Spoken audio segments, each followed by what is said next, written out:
Good evening, everyone, and welcome to Talk with the Titans, live from London, UK, all the way to the US of A and worldwide. I'm your host, Kalam L, and this is Talk with the Titans. You know what? We've got a special show for you lot tonight. We've got Team Osiris in the building. Bam! Is going to be powerful. You know what? This show is actually entitled the Jewish history. We're kind of uncovering the genetic trail of the European Jews. So you know what? First and foremost, I've got brother Ngozi here right now from Team Osiris. Brother Ngozi, what are you saying? Peace, brother. Team Osiris on the horizon. How are you, brother? Peace and love. I'm well. So you know what? Give us an overview of what we're gonna actually what you've got in store for us today. I know our Hebrew brothers are kind of going crazy already in the chat room. So kind of like, clarify some points and let us know what you're going to be delving into today, please. Well, the most important thing is talking about the genetic traits or genetic inheritance of people of the so-called Middle East, or what some people like to classify as Northeast Africa. Who are the people and when did they arose? Also, we'll be dealing with archaeology. We got Brother Garfield back in the archaeology, and Brother Khonsu brought back in the archaeology. And also, Brother Khufu will help assist me with reference to show and prove who the people were in the so-called Middle East, the genetic traits, and what time period did people migrate. So we deal with the biblical archaeology, biblical history, DNA, and then we're going to take it all the way up to who the Ashkenazi Jew is, from paternal lineages to mitochondrial, to show and prove if people that descend from Southwest and Central Africa or kidnapped Africans who classify themselves as Hebrew, are they really these so-called Hebrews? And what population of Africans did exist in the Middle East over what population of Africa which didn't? So we want to show and prove if E1B1A is indigenous to the so-called Middle East, or if it had a presence in the Middle East, or did E1B1A populate all of West Africa when we left out of East Africa, and we'll show and prove. We'll talk about time periods. We'll talk about tools that we use to measure DNA and to show and prove who is who. And just because you're dark skinned does not make you African. And we want to get that out the way too. So that's what we'll be explaining. And I think it's going to be a good show. And later on, as people come on, if they want to ask questions, they got to be able to ask the question and challenge it, because you got a lot of people that say things like DNA don't matter. But DNA does matter. If somebody wanted to find out if you was the father of a child, DNA matters. When it comes to forensic science, if you was a murderer and they find your fingerprint, or they find your fingerprints on a dead body through forensic science, they find your ass. The oxyribonucleic acid is very important. DNA is important. Nucleotides are the four nuclear codes of DNA. GACT, gytosine, thymine, adenine, and cytosine is all important because it's responsible for us understanding the genetic variants of how things work. So I think it's important for people to stop saying that haplogroups is not important and this is not this and this is not that. It's very important. DNA plays an important role with everything that we go through. Period. Okay. You know what? I think everybody needs to get their science books out for tonight's show, because we're going to go science intensive. We're going to go into biblical archaeology. We're going to go into history. So you know what? This is going to be a powerful show. If you're just tuning in right now, we've got Team Osiris in the building, and we're going to go in a minute. So before we do that, please, if you just joined us, please hit the share button and let everybody know we've got Team Osiris in the building tonight. So you know what, without much further ado, I'm going to give it back to you, brother Ngozi, and you know what, do your thing. All right. Well, I would like to start off with an important individual that's responsible for all men that exist on the planet today. Scientists refer to this group of people, or this man, as genetic Adam. And all through his marker in the Great Rift Valley, before crossing through, Tanzania and Kenya, or even Ethiopia, this specific man or group of men was responsible for giving every man today this paternal lineage that we all mutate from. And this marker is haplogroup CTM168. And his mighty woman that he traveled out with, or not at different time periods, mitochondrial DNA L3. It was L3 who left out of Africa and became M and N. And from N through the other markers that you find coming all the way through the Americas, the A's, the B's, on the maternal side, not paternal side. When it comes to mitochondrial DNA L3, it was her that mutated into M and N, went all the way up toward the Near East and became U1, U2, U3, U4. Some found their way back into Africa at a certain time period. The women. So we want to pay homage to this paternal man, or this paternal lineage, which is haplogroup M168.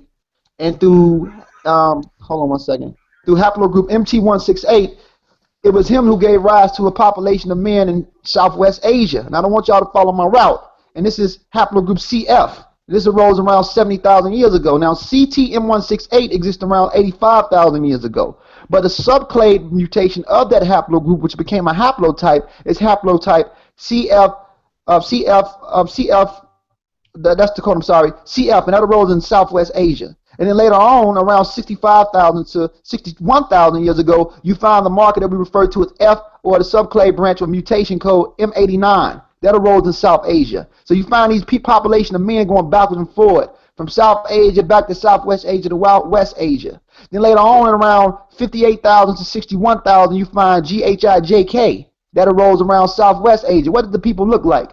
The people in that area were dark skinned, because at this time period, 51,000 or 61,000 years ago, there was no European people. Not to mention, even when they started breeding, and Khufu will read the article, when they started breeding with Neanderthal around 60,000 years ago in so-called Israel, those population of people wasn't even white.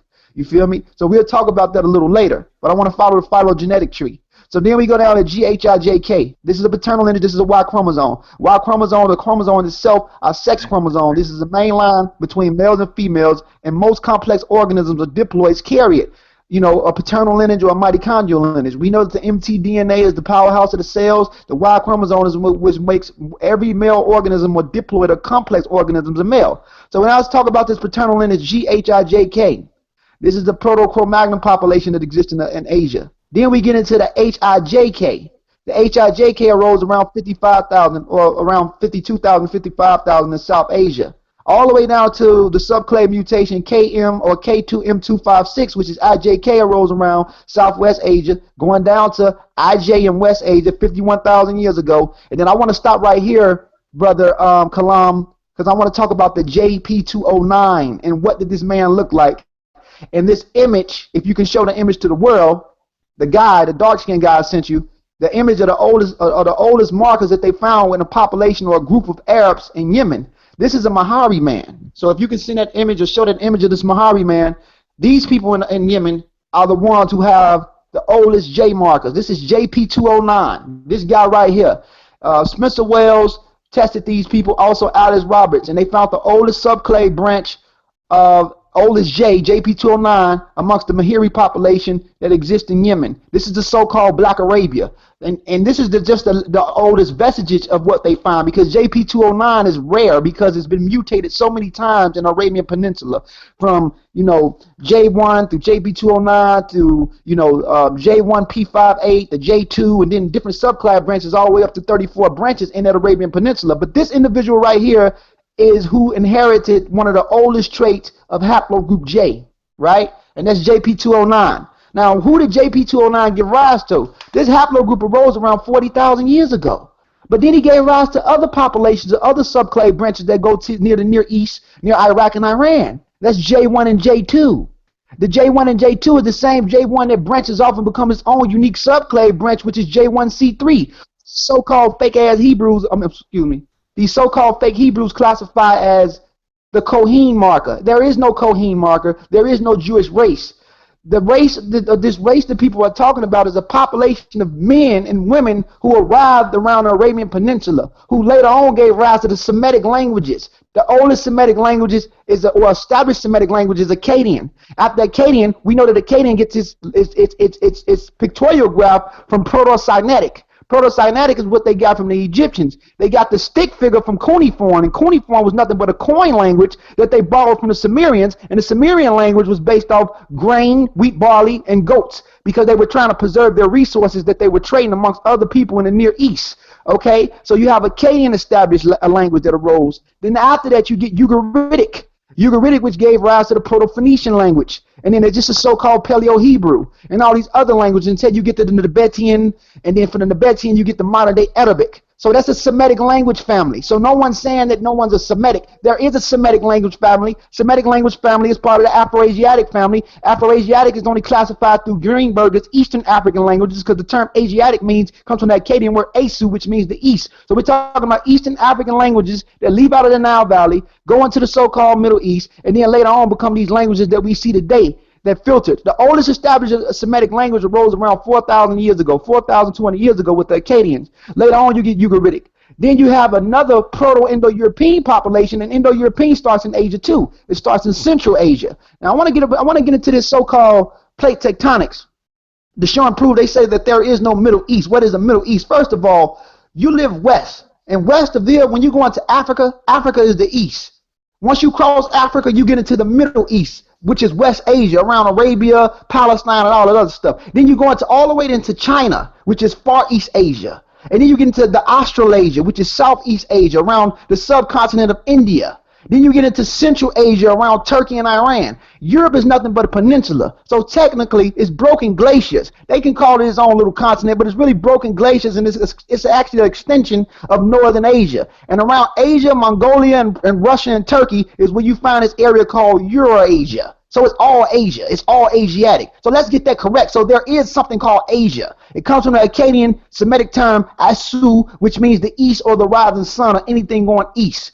Now, we want to talk about the timeline of the population of people who migrates out of Africa and interbreed with Neanderthals. Where did it happen at? Now, in the middle of the Pleistocene, around the Middle Glacier period, around 52,000 years ago, a population of Neanderthals who came from the Neanderthal Valley in Germany, who are descendants of the Homo ancestors who bred with Homo heidelbergensis, found their way going down into Israel. Now, human populations were already going into Israel for almost 100-some thousand years. You can find modern human fossils in something called the Khufu cave in Israel. They didn't survive there because the way their environment was, they couldn't survive there, so they died from famine. So we had a lot of out-of-Africa migrations that wasn't successful. The DNA markers didn't survive. The only DNA markers that survive for modern humans today is the M168 from everybody that descend from scientific Adam. That goes for me with haplogroup E. That goes for the Arab with haplogroup J. That goes for the Asian with haplogroup Q or P. That goes for the white boy with haplogroup R1B. That goes for all of us that descend from this M168 population of East Africans that came from the Great Rift Valley.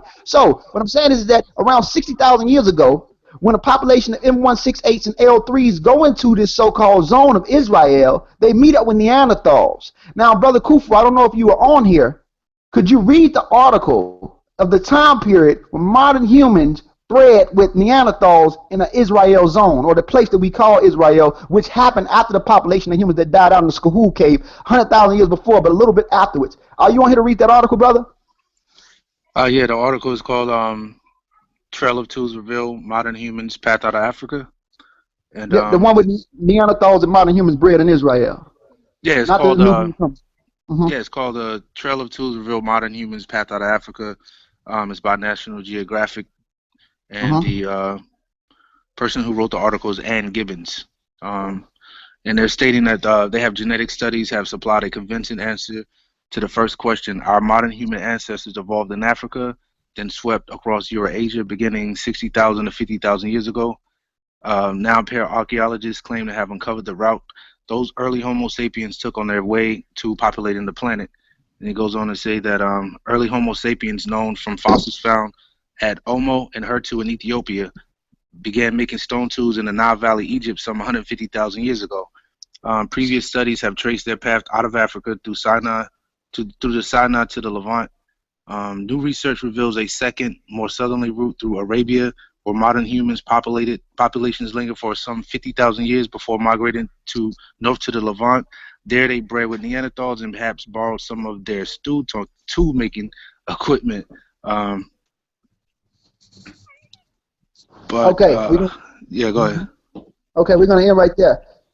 That zone, which is what Dr. Auntie Job taught us, which is the area of confluence, was an area where different people went backwards and forward out of was something called the Nubian complexes. You find Sudanese or ancient Egyptian or Proto-Egyptian tools over there around 130,000 to 130,000 to 90,000 years ago, all through Oman. So these Africans, and this is before they bred with Neanderthals because that migration wasn't successful. At this time period, your marker didn't even exist. Haplogroup EM96 wasn't even on arouse yet. These were A and B markers still ringing around.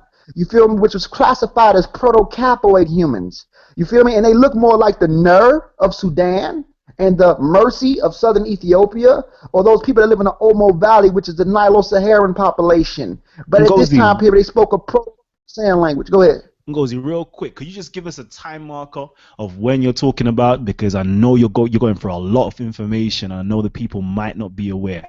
So just give me a quick time marker. Well, the Nubian complex is when humans, the first one down 50,000 years ago is the successful migration when we bred with Neanderthals. But you have migrations out of Africa before that. Nubian complexes goes back 130,000, 120,000, 109,000. The Skahul cave, Shul cave, Homo sapiens sapiens, that happened 90,000 years ago. Those migrations wasn't successful. The successful one was the one that Khufu just read, which was 50,000 years ago. When we survived, we were able to meet up with Neanderthals and we bred. Through the human leucal antigens of people in the Middle East and all through Eurasia, there is 150 genetic mutation variants that they developed outside of the continent of Africa. The way their immune system responds shows that they have Neanderthal traits. You feel me? And the high levels of creatine in their skin. Not to mention the heterolocus ectoplasmic receptor that some people develop in Far East Asia, which is that jet black, thick, straight hair that you see that Arabs have and other groups of people. Not classifying with the MCR1, which gives you the color of reddish hair and different things, because that mutation happens later on. Now, that's one out of Africa migration 50,000 years ago. Now we have another migration with a population of Africans that brought farming into the Middle East. And this is when your haplogroup arose. This is haplogroup E3b, which is the offshoot of EP2. Now most West African descendants is E3a, E1b1a, which is 10,000 years older than E1b1b. And these E1b1b markers is what most of the Egyptians had, not all of them, but majority of them, who was responsible for giving us agriculture and farming. Somali people have it. Oromo Ethiopians have it.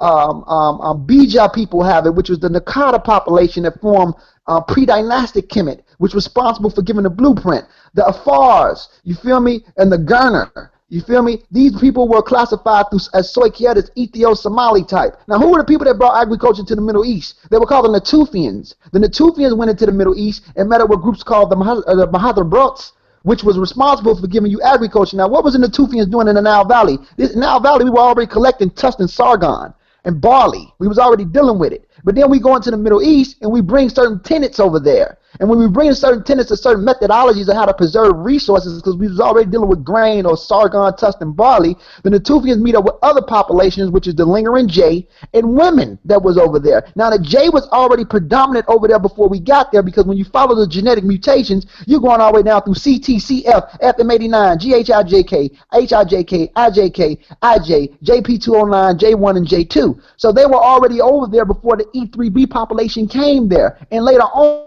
around 18,000 years ago, we leave out, we go into the Levant around 15,000, around 10,000, we mastered the agriculture in the Levant. Then around 8,000, some of these populations took agriculture into the so-called southern parts of Europe and the Mediterranean once we crossed over through Albania and different populations. This is why amongst Greek men, south, you find E3b up there, and you also find G and J markers from the early agriculturists that went there 8,000 years ago. But outside of that, let's see what goes on. Now, Africa starts agriculture first. Middle East gets it second. From the Middle East, a lot of people go into Southern Europe and bring the methodology up there, around 8,000. Now, Brother Khufu, could you read the article about African fathers, European mothers in the Middle East to show who these people in the Middle East was, because they met up with populations that was already lingering around with a lot of Neanderthal traits, reducing that Neanderthal trait down to more modified humans that you find today. So it went from 50% to 25, to 25 to 12, from 12 to all the way down to the 5 to 4% that most humans carry today outside of the continent of Africa. I'm trying to talk as fast as I can because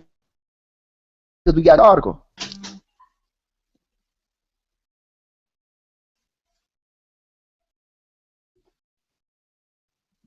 African fathers, your age, European mothers, Middle East. Khufu, that's over to you.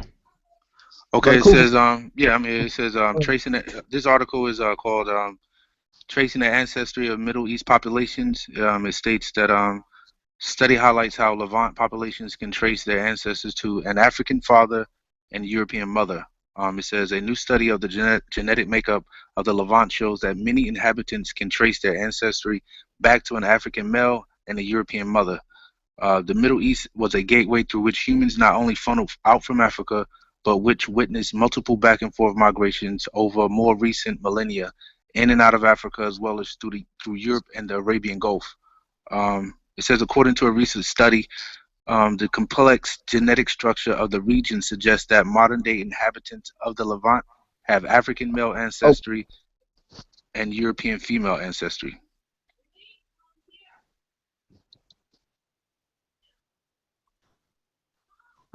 Is there? I was saying during migrations out of Africa about 20 millennia ago, females didn't always migrate with their male partners into North Africa. However, most males accompanied their female partners during their exodus to Europe. The research discovered these peculiar aspects in prehistoric human migration by studying Y chromosome and mitochondrial DNA isolated from the blood samples of modern humans living in the Middle East, Africa, and Europe. Okay, boom. There you go. All right. Hello?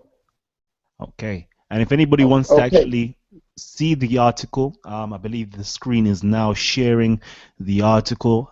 Simply follow this link above, but I'm going to make sure at the end of the show, inside of the description box, all the articles will be referenced for tonight's show.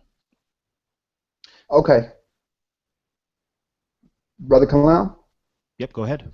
Now we got to finish this origin of the Middle East, because this is the area of confluence. We almost dealt with Garfield to break down the biblical stuff between Amorites, Akkadians, and Hittites. That we almost there. Now we want to explain. We got the Natufians there around 15,000, 8,000, 15,000, and all the way down to 10,000. The population, the markers that they had outside of Africa was E1, B1. And Ngozi, your signal is going, bro. B1.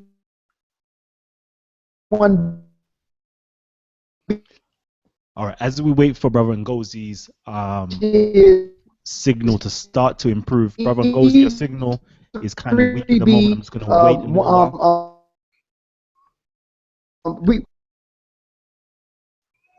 Okay, as we wait for Brother Ngozi's signal to improve, I just want to give a big greeting to, the Amon-Ra squad, Father itself, the God Killer himself, Uncle Kek, what you saying? Amon-Ra squad up. Hey, man, Amon-Ra squad up, man. Team Osiris, man, on the move, man. Mossy clan warriors, you know what I mean? Them damn spears is flying.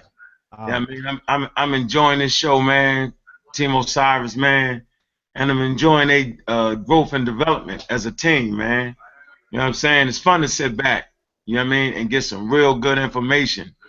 But once again, they leaving us out the debate. You know what I'm saying? And I personally, felt like since the brothers wasn't going to be able to participate and get some monetary out of it, you know what I'm saying, that we wouldn't let no information to that shit. You feel me? So, I'm just glad to see it's on the platform, Team Osiris, you know what I'm saying? So I appreciate that, Kalam.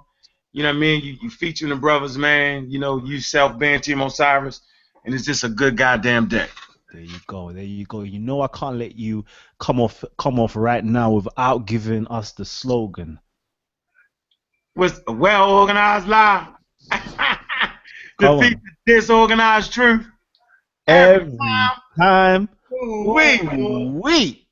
Well, you got him now. Got him. Listen, I'm telling you, that particular slogan there is repeated near enough every single time I'm around like a scholarship group in the UK. I'm telling you. Yeah. All right. Back to Ngozi, please. If your signal is better, please go in. Okay. Could you hear me? Yeah, we can hear you now. Could you hear me? Yes. Yeah, that's perfect. Okay, look. Now dig this. Now we get into this J marker. Boom. Now, now we gotta get into the Natufian population that was responsible for agriculture. Ngozi, hold on 1 second. Hold on. Ngozi, hold on 1 second.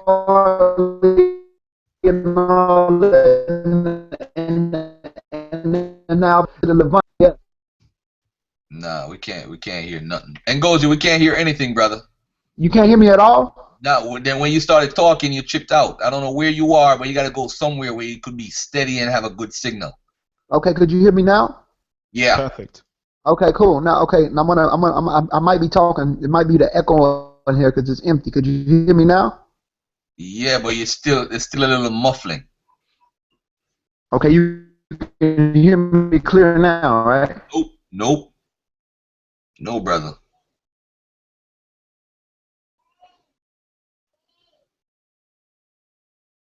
Oh, could you hear me now? No, sir. No,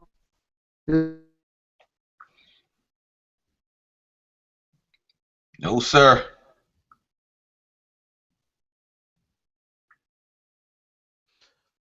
Okay. You know what? Hey, Khufu, in the meantime, why don't you yeah, he had to jump off. Why don't you read one of the follow-up articles in the meantime till the brother jump back on, and then I'll just go in after that. You hear me, Khufu? Okay, I got you. All right. All right, this is I think I posted the article to brother Kalam, and the article is dealing with the haplogroup J1, the Y-DNA and its origins and history. The article states that the first J1 men lived in the upper Paleolithic shortly before the end of the last ice age. The oldest identified J1 sample to date comes from Georgia, sent 13,200 BCE, placing the origins of haplogroup J1 around the Caucasus, eastern Anatolia during upper Paleolithic. It's saying, like many other successful lineages from the Middle East, J1 is thought to have undergone a major population expansion during the Neolithic period. And they found that the greatest genetic diversity of J1 haplotypes was found in eastern Anatolia near Lake Van in central Kurdistan. Eastern Anatolia and the Zagros Mountains are the region where goats and sheep were first domesticated some 11,000 years ago. They estimated that J1P58 started expanding 9,000 to 10,000 years ago as pastoralists from the Fertile Crescent. Now, Kalam, did you get that image of the African-looking person that Ngozi sent you?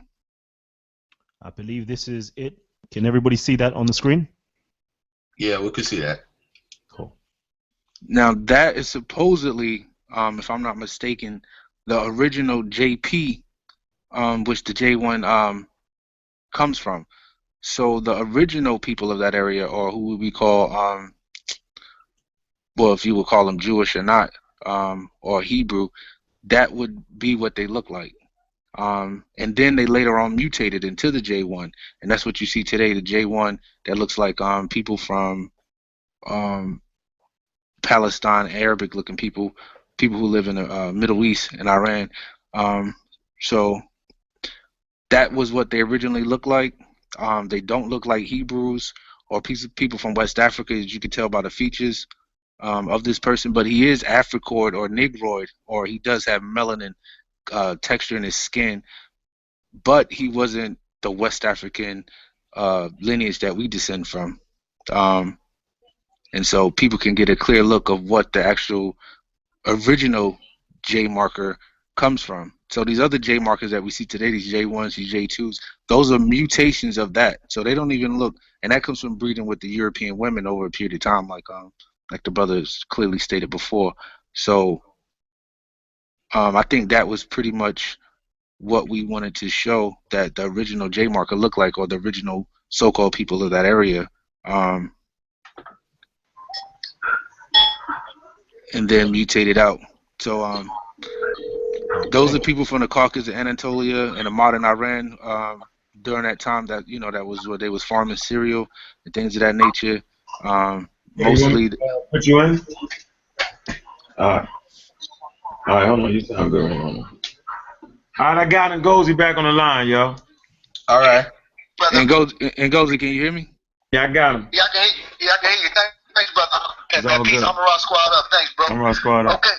I just explained that I just explained the picture of that Africoid looking brother, who the original JP was JP. Am I correct? Yeah, that's JP209. Correct. The JP209, the original. Go ahead. That's the original Arabs, and they found that amongst those black people that you find in Yemen, called the Mahiris. Mitochondrial DNA is L4B, and sometimes mitochondrial DNA M1. So this population of people are the original. That's vestiges or oldest genetic affinities that you find of a real Arab stock. The other Arabs are predominantly people that migrate towards the Near East, near the Caucasus, and come back with the J1s and the J2s. This will link up all the way to get you to understand what a Khazar is and when they developed in Turkey and when they hybrid between the Indo-European speaking Hittites and the nomadic renegade Amorites. You feel me? Which formed this so-called band of people that created this fake so-called Hebrew faith. You feel me? Because and when it comes to history, none of the events that they say really occurred. The stuff was made up by a band of people that Persian sponsored and later on Greek sponsored. You feel me? And they sponsored them and created the doctrines that we see that conquered the world today. So it went from Persians to Greeks, and from Greeks to Romans, from the Romans to the Visigoths, and from the Visigoths to the Britons, or later on British, and then from the British it goes all the way down to the West Indies, to the Caribbean, and give it to us, and the 5% of the Africans that made it to North America, and give you the form of Christianity that we have. You know, due to the translation of King James in 1611 AD, this is all going through regurgitation of old fables that's based off a group of people that exist in the so-called Near East and Eurasia. So I'm going to get into that later. I'm trying to talk as quick as I can because you said we got 90 minutes. Okay, now we want to talk about these Proto-Amorites, which were the offshoots or the descendants of those half-African men, predominantly E3B or E1B1B, EV12 and EV13, or E1B1B1B, that subclade branch of E3B. E3B arose in Ethiopia around 24,000 years ago. Our marker of E3A arose in Ethiopia around 30,000 years ago. One group goes west through the Sahara, through the Sahel, populates all through that area, from Sudan all the way through Mauritania, through Senegal. And we exist in the Sahara first. You know, when the Ice Age happened in Europe around 20-some thousand years ago, it caused North Africa to go through a drought. So a lot of the population that was in North Africa went south. A lot of them ringing around the Sahel. Later on, creating the Sicily cave arts that you find going on 10,000 years ago, or the old pottery in ancient Mali 11,000 years ago. These are Proto-Fula populations, Proto-Mandinka populations, Proto-Dogon populations, before we even had the established tribes that we have today, becoming the Bochic Congo speakers that we find in Europe, the Lactic Congo speakers that we find in with the Akan, the Fulani, which is also a Niger-Kadopian population. These people were going back and forth through the Sahel for thousands of years. So we leave out the Sahel, a lot of us go back. About 10,000 years ago in the Holocene Glacier period, this is us, the West Africans. The E3B population was already lingering around the Nile. What did they have? What did they offer? Each African had something to offer to help make up Kemet. The people with E3B were responsible for already collecting sargon, tusk, barley. The Nilo-Saharan population, which were the Nubian type people, which A and B markers, were responsible for cattle herding, pastoralism. What did you have coming out of West Africa to offer them as the Badalian population, which was the Proto-Horatians, or later on that we know as the Badalians, before we met up with the Cushitic Nakatas? You were responsible for artwork, mummification. You can look up the article or the video, Black Libyan Mummy. And the oldest image of Anpu starts in the Sahara first. Now, where was this Black Libyan mummy discovered? Southern Libya, which is northern Niger.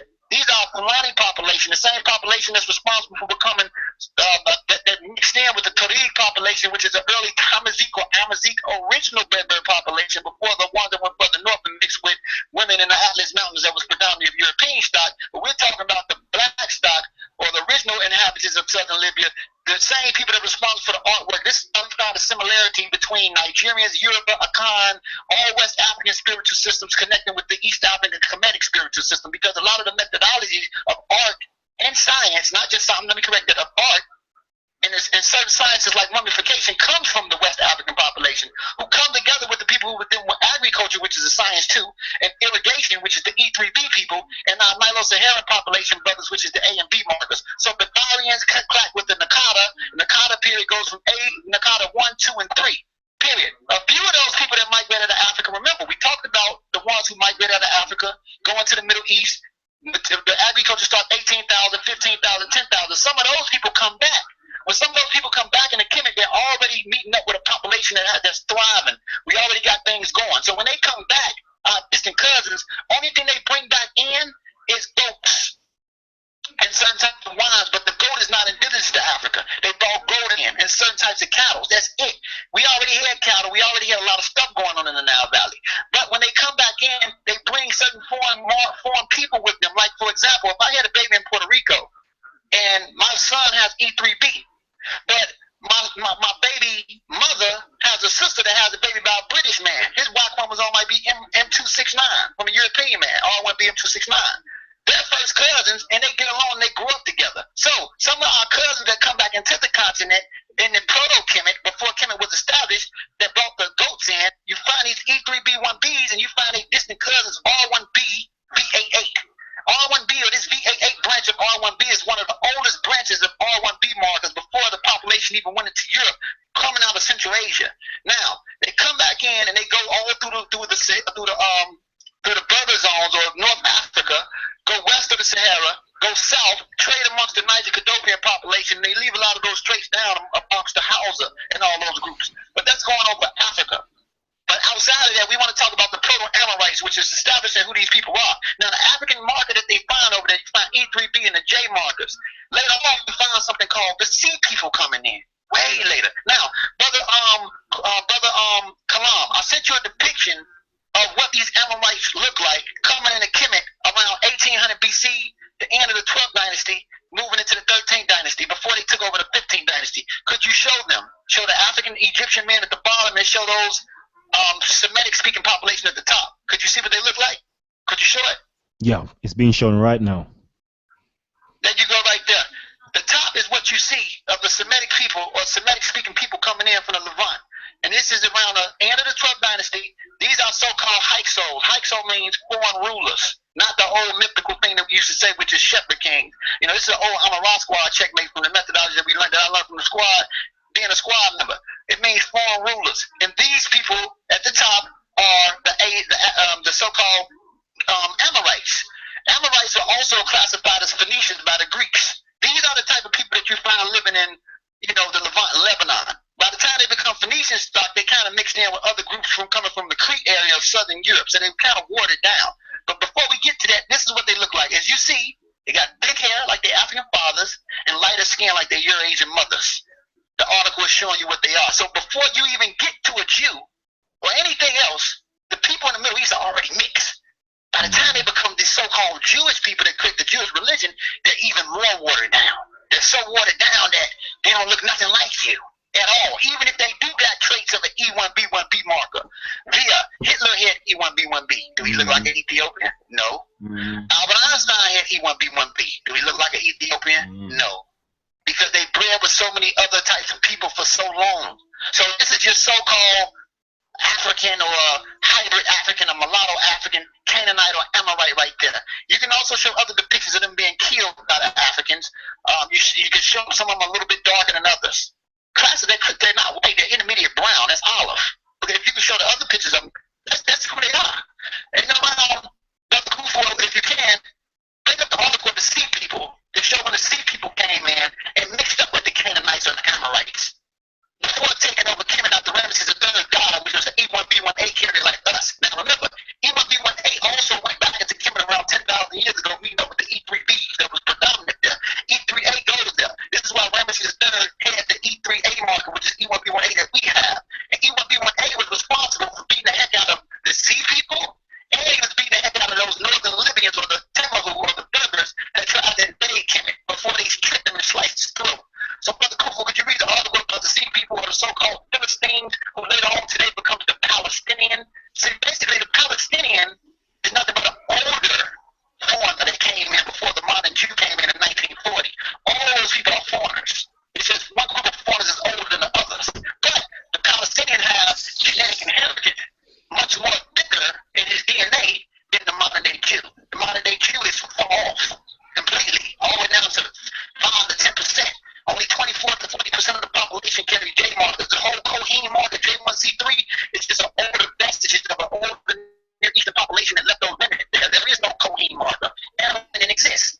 This is just another marker that developed around the Near East, West Asia, Central Asia. This is the marker area that they have. So, Brother Khufu, could you read the article about the Philistines and who these people are coming out of Crete, which is Southern Europe? Hey, Ngozi. It's Garfield. Your signal's getting worse and worse, bro. Yeah, now that must be yours. It sounds clear, yo. Can you hear me? All right, we can hear you, Lord. We can hear you. Yeah, it's clear. It's clear. You good. You good. You got this Garfield shit going on the blink. My fault, Kalam. Before we go in again, if you're just tuning in, we've got Team Osiris, Amon-Ra squad in the building today. Let me just quickly mute your mic for a hot second. There's an echo. And we're actually discussing the Jewish history. We're going back into the trail of the genetics of the so-called Jewish people, the people living around Syria, Palestine, 2,000, 3,000, 4,000. We're even going back to 50,000 years ago to get a complete idea of the different types of mixtures, the gene mixing that's been taking place, the migrations out of Africa into Palestine, into Arabia, through Ethiopia, around the Arabian Peninsula, everywhere. So we're going back 150,000 years, 50,000 years, and we're slowly getting to the point of where these Jews or these European Jews actually originated from.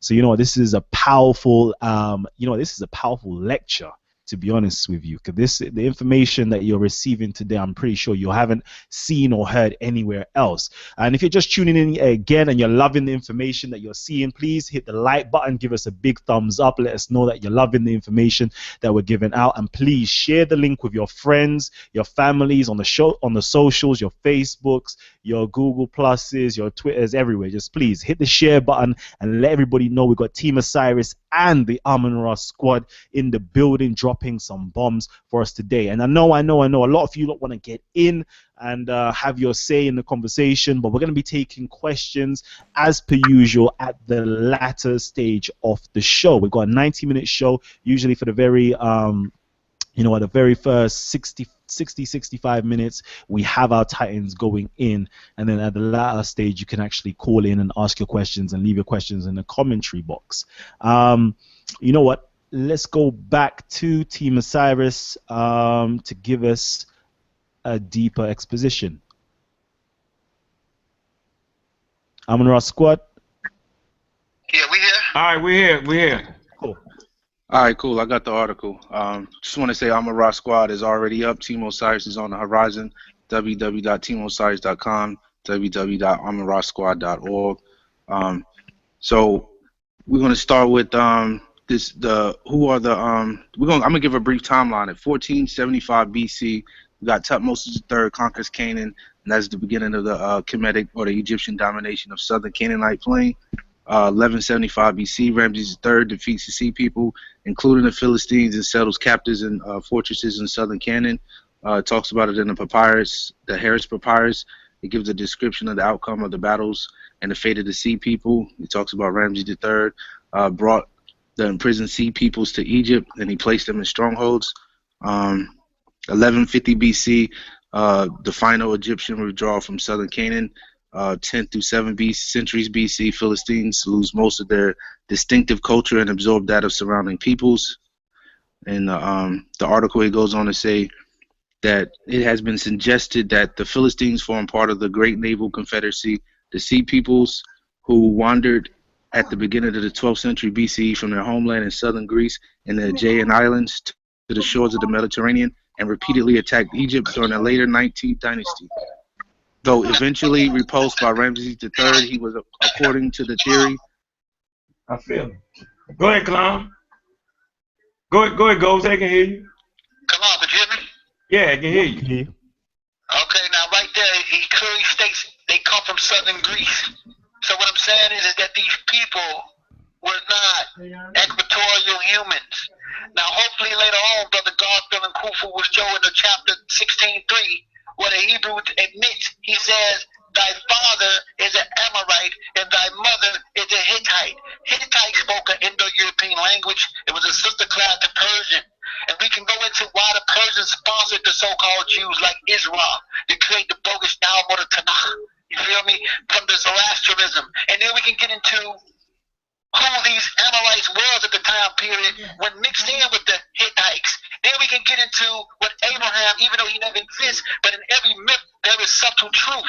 By the time Abraham comes into Kemet, the people did not look like the original inhabitants of Kemet.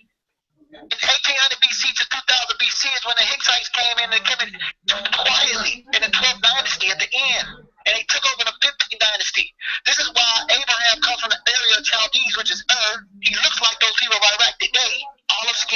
black hair, dark eyebrows. He goes into Kemet, and when he goes into Kemet, he meets up with his Amorite brethren who's already there. The Akkadians, which is nothing but Eastern Amorites, both spoke a Semitic language. That's why Abraham met up with somebody called Melchizedek.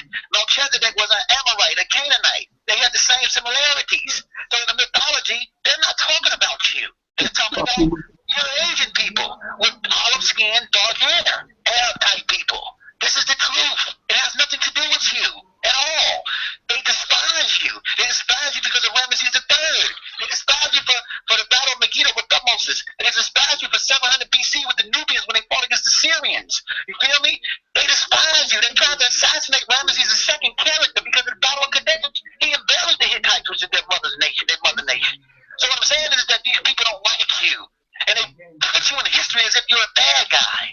And then they're so radical when they come in, they even try to destroy their own ancient brothers. Like the right, and I'm gonna read that. It says in Deuteronomy 20:17 through 18, it says, completely destroyed them, the Hittites, the Amorites, the Canaanites, the Perizzites, the Hivites, and the Jebusites, as the Lord your God has commanded you. Otherwise, they will teach you to follow all the things detestable they do not worship in your gods, and will sin against your God, the Lord. So, boom, that's coming from their own literature. Ooh. Hold on, my brother Khufu. You need to repeat that again and quote the source. Where are you citing that from? This is Deuteronomy 20:17 through 18. Ooh, again, you have to repeat that again. Repeat again. Okay, I'm gonna repeat it again. It says, completely destroyed them, the Hittites, Amorites, Canaanites. Deuteronomy what? Deuteronomy 20:17 through 18. Go true. It says, completely destroyed them, the Hittites, Amorites, Canaanites, the Perizzites, the Hivites, and the Jebusites, as the Lord your God has commanded you. Otherwise, they will teach you to follow all the detestable things they do in worshiping their gods, and you will sin against your Lord, your God. So basically, like the brother was saying, we already showed you the original JP marker, which looks totally different from who they are. And then they became totally different by mixing with European women. And then they go back and destroy that which they came from. So they don't like you and they don't like where they come from. Period. You know, Khufu, you just dropped a bomb right there. I need to get some of my Hebrew brothers involved with this conversation very soon to hear what they have to say about that. I'm assuming, I don't know, you have to let me know. Are these tribes that you're mentioning, are they the Canaanites who are supposedly the offshoot or the children of the biblical Ham, the black man called Ham? So we're talking about these are black Africans that they should despise and obliterate from the face of the earth. Is that correct? Well, at this time, they're not even black anymore. As you can see, he showed the pictures, so they kind of changed up. They're more, they look more like people in Palestine or something. Go ahead, you want to say something? I'm talking about the people that the Bible is saying that you should despise. Those people. They're talking about their ancestors, who they came from. Okay, wow, okay. You know what? Hebrew brothers out there, I know you're watching. I know you've got a lot to say. I know you're not agreeing with the team Osiris right about now. And I want you to call in very shortly. The next half an hour, you're going to have your say. You can call in. You can curse them out for whatever if you think they're wrong, curse them out for being wrong. I'm not talking about literally cursing and giving any profanities out here. I'm talking about drop the facts, drop the information that clears this up if that's what you truly believe. All right, you know what? I'm going to give it back to Team Osiris. I know Brother Garfield wants to go in. You know what? Time is running short. I know we're already reaching the very first hour. We're 50 minutes in the show. And I know we've got so many people that want to have their say. So, Team Osiris, keep it flowing. Yeah. Let me get back to something that Ngozi, did you want to say something else before I go in? Good. His phone cut out. His phone cut out. Phone cut out. All right, yeah. Cool. Let me get into the whole Amorite thing real quickly. And the Amorites, what happened is what the scholars has found out. And let me just refer Mr. William Hallow real quickly. What we find out with the Amorites and the Hebrews is plain and simple. They are connected, not only because the Amorite language is like a ancestral language to the Canaanite language. And if you study the Canaanite language, you realize that's the root to what we have called Paleo-Hebrew and the different languages. It's like a tree. So if you look at the Amorite language, so what they did is, what people like William Hallow, who is an Assyriologist, did is, they traced the language and traced the traditions. And when you look at the migration patterns of the Amorites, it fits, in a sense, the story of what Abraham coming across, because Abraham had to move from one place to the other. So, and another thing we have to straighten out is Ur. Ur in Sumerian history is city. But the Ur that Abraham actually would come from would be Ur-Fa, if he's a real person. It wouldn't be the Ur over in that side of Mesopotamia. It would be the Ur-Fa that's near in Turkey, the Turkish-Syrian border around that area. Because if you look at the storyline and when the people mixed with Haran and so forth, they are in the same region. This is why the Amorites, if you look at where the land of Amaru is, you look at the map, it covers Syria and furthermore going towards the Turkey. And that's where the origin of the story would come from. This is the Amorite town. All right. Now, let me just read something real quickly to just identify the Amorites and the Hebrews. Terah's family were not Sumerian. They have long been identified with the very people the Amaru are Amorites, whom Mesopotamian tradition blamed for Ur's downfall. William Hallow, professor of Assyriology at Yale University, confirms that growing linguistic evidence based chiefly on the recorded personal names of persons identified as Amorites show the new group spoke a variety of Semitic ancestral to later Hebrew. Listen to me carefully again. It shows that the new group spoke a variety of Semitic ancestral to later Hebrew, Aramaic, and Phoenician. What is more, as depicted in the Bible, the details of the patriarch's tribal organization, naming conventions, family structure, customs of inheritance and land tenure, genealogical schemes, and other vestiges of nomadic life are too close to the more laconic evidence of the cuneiform records to be dismissed out of hand as late fabrications. The Amorites, on the other hand, in the Bible are depicted as pre-Israelite inhabitants of the land of Canaan. Now, based on what Ngozi just said a while ago, right, he wrote down that the Amorites were a mixture. So you know, I know what Khufu also said, that they were a mixture of us going out. They were basically us when we went out of Africa. When we came back in, they were a mixed bunch coming back in. So now when you look at that picture that they have, that the brother put on the screen, if you look at the Beni Hassan picture, I think that's pretty much a similar picture that the brother Kalam had put up on the screen. The Beni Hassan shows Asiatics or the Amu coming in, bringing ink to sell to the to trade with the Egyptians. Now my brother Divine Prospect had did a presentation before, and he had stated that these people came from Israel. But these people did not come from Israel. They came from a place called Shut. And Shut goes back to what Brother Ngozi had said, that in the Lebanon region, going to the land of Amaru, these mixed people, that's where they were from. So they were not from Israel per se. All right? So I just want to make that clear, because the brother made a presentation and said it came from Israel. And we know every single 100% of the scholars in the field have said that Shut is located where Lebanon is. That's not Israel. So we need to be very clear when we put the information out to the public.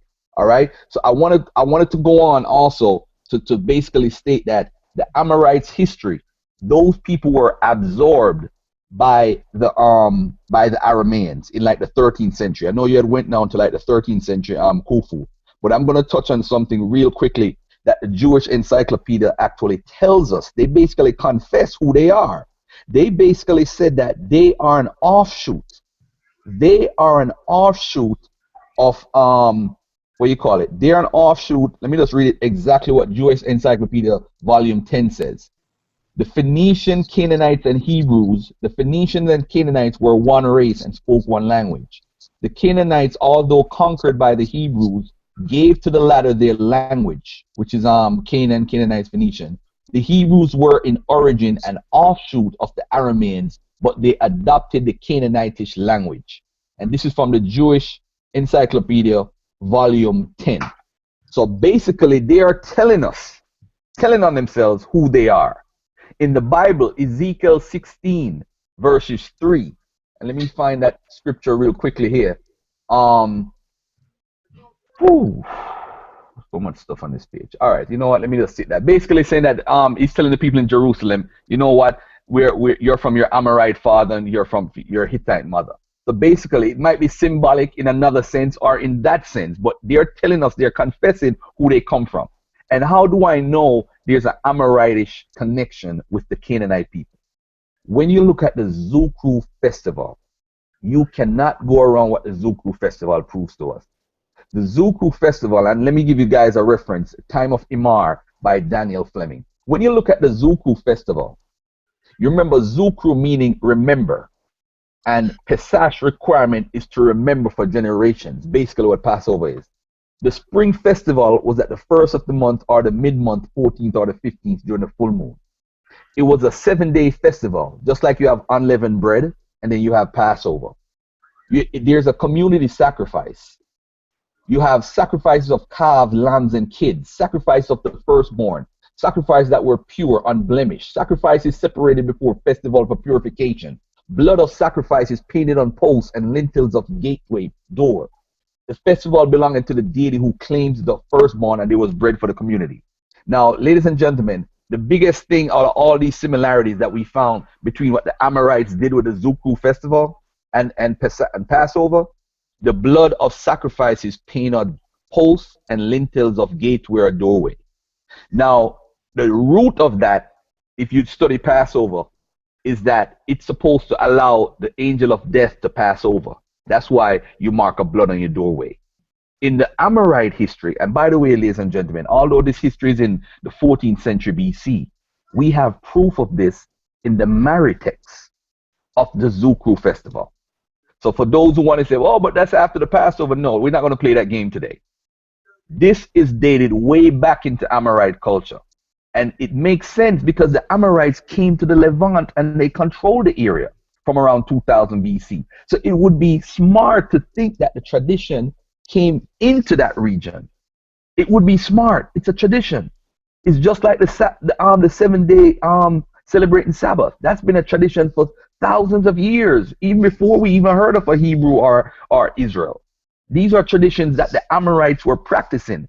And I could get into the Day of Atonement also, which is also rooted in the Mesopotamian Amoritish region, Amaru region. So all of these traditions that we see, and you might say to yourself, how is it that there could be a Passover before Exodus? So where did the people in Exodus get it from? You see, this is more proof that the Exodus is just a story. That's all it's telling us. Exodus is just a story. Because the Exodus celebration every year is to remember the Passover and them getting over it. That's what Passover is. But if the Exodus didn't happen, and you have another culture doing the same exact ritual before Exodus happened, what is that telling you, ladies and gentlemen? That the story of the Exodus, somebody made it up to give this ritual a feeling, give it a purpose.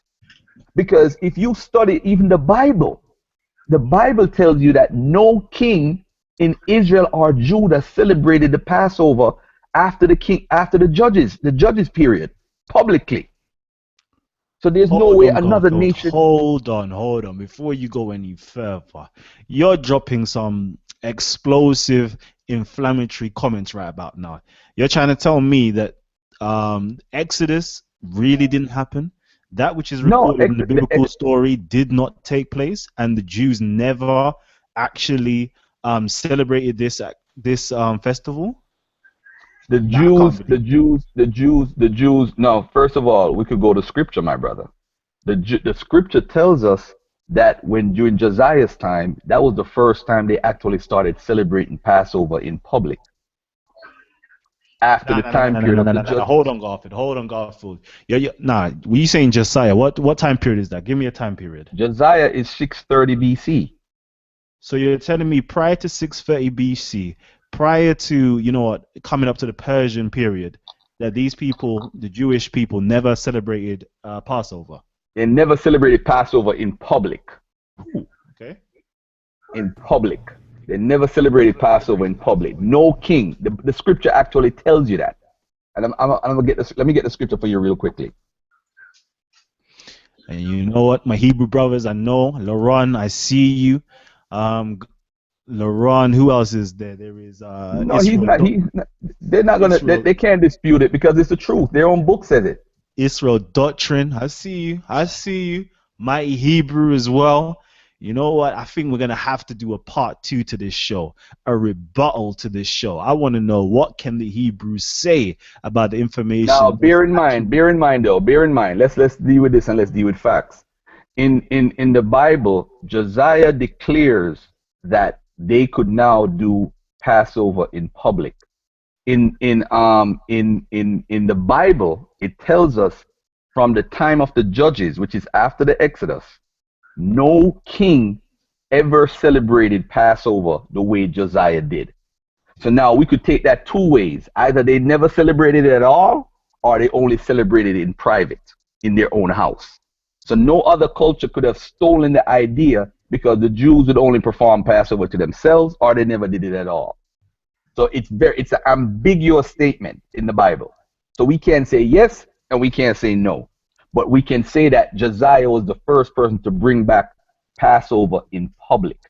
This is why in archaeology, the only reference to Passover is in the time of Josiah. That's the only time we found a reference to Passover in history. The first time, because it wasn't being practiced. But the ritual, we can find it, we can go back to 1900 BC in the Mari text, and I could show the original primary text saying Zukur, which is the Zukru festival, Zukru, and they're talking about it. And we know it was a 7-year festival that they changed to a 7-day festival every year. So we know that was the unleavened bread part. And then at the end, you had the Passover part, which you had the marking of the X on the doorway to pass evil over. That is too similar, ladies and gentlemen. No, which culture do you find, even in Egypt or in Persia or in India, in the Indus Valley, that marks the X to pass over? This is a ritual that's the Amorites. It's original from the Amorites. We can't go around that. Whether you disagree with me or not, LaRon or Israel Doctrine or Mighty Hebrew, whoever, this is a ritual that has gone on for years before anybody named Israel existed. So you have to think to yourself, why did the Israelites write in their Bible, or whoever wrote the Bible or wrote the story would put this in the Bible? What was the purpose of it? Where did it come from? They put it in the Bible to give a sense of purpose, because these people did not have a recorded history.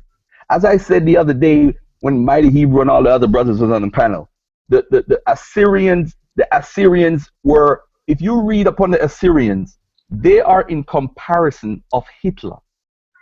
The Assyrians were a wicked, evil empire.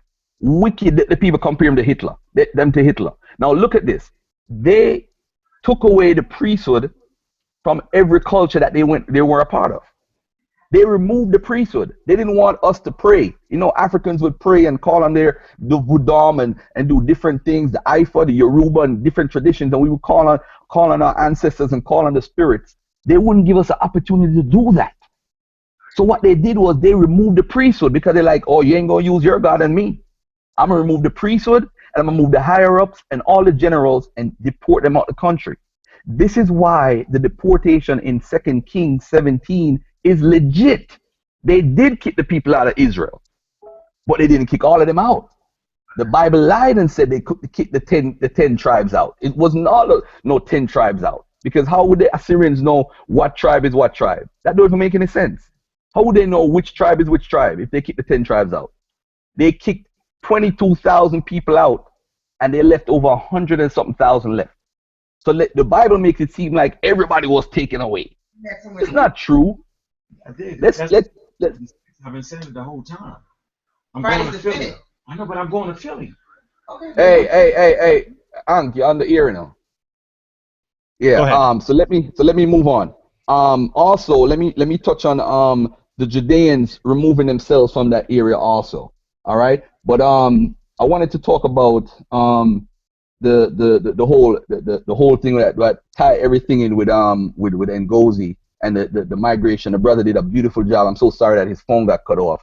But it proved when he said the Amorites or the Hiscos, people need to understand. He's still on, Garfield. He's still on. He's here? Ngozi's here? Yeah, he's listening. All right, cool. So I just want to make it. All right, cool. I just wanted to touch on the fact that what you said about them going in, and you showed the picture. I think the picture is like a piece of what Benny Hassan was, and you should see the pictures that you showed, brother. It proves the people were coming in, and you talked about they coming in from like the Lebanon area. But there's a brother that came and did a presentation and said that they came from Israel, which is not true, because the inscription basically tells us they come from Shut. And Shut, which is a controversial thing I'm trying to investigate totally right now, but Shut is Lebanon. They say that region is Lebanon. It's not Israel.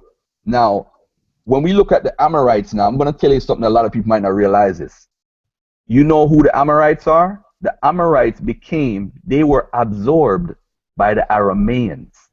And let me repeat that carefully. They were absorbed by the Arameans. Remember what I just read a while ago, right? Where the Jewish Encyclopedia Volume 10 says that Jews are an offshoot of Arameans.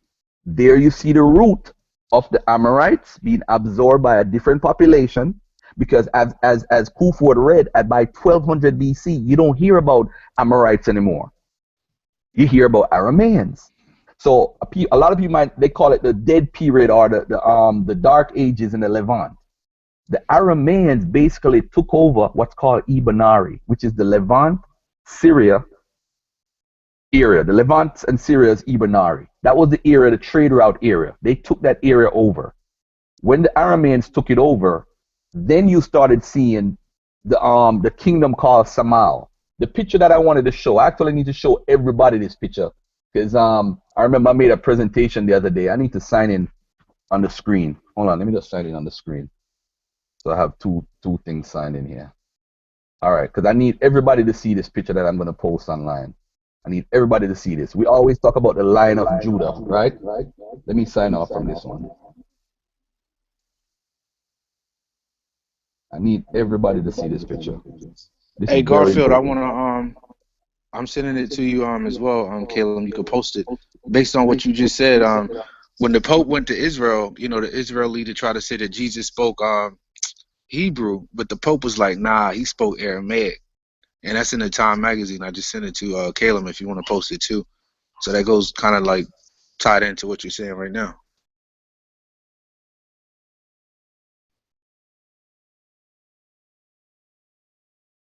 Okay, brother Ngozi, you there? We're gonna wait for Garfield to put up the link. Yep, I'm here. The link is here. Let me just spread this out so my screen, I could share my screen real quickly. What I want people to see. Hey, Garfield. Yeah.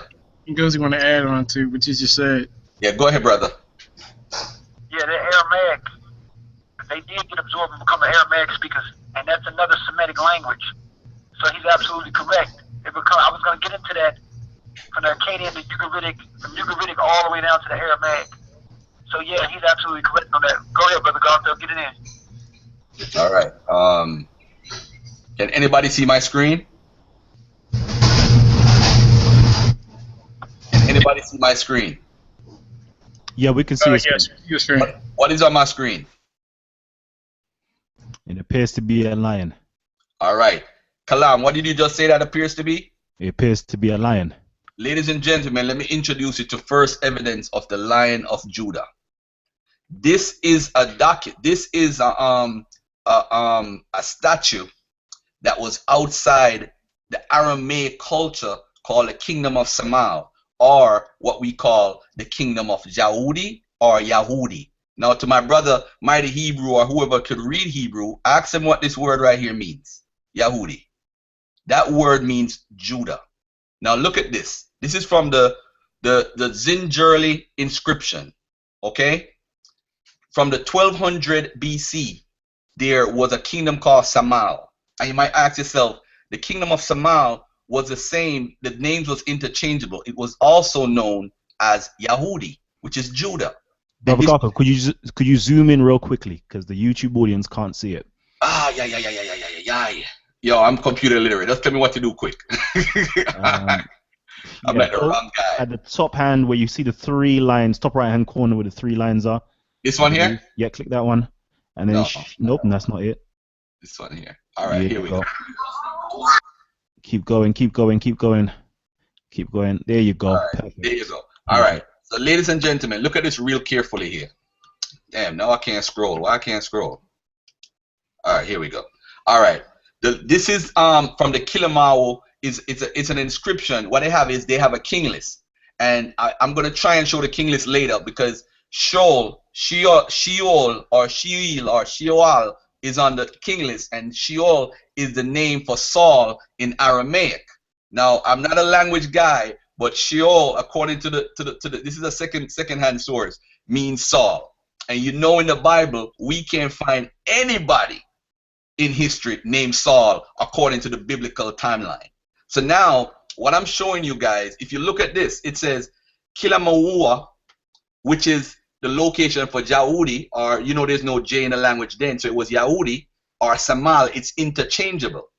It means the same thing, just like how Israel and Judah used to be the same, because back in Samal, in that region, the L and the R is interchangeable, which would make it Samar.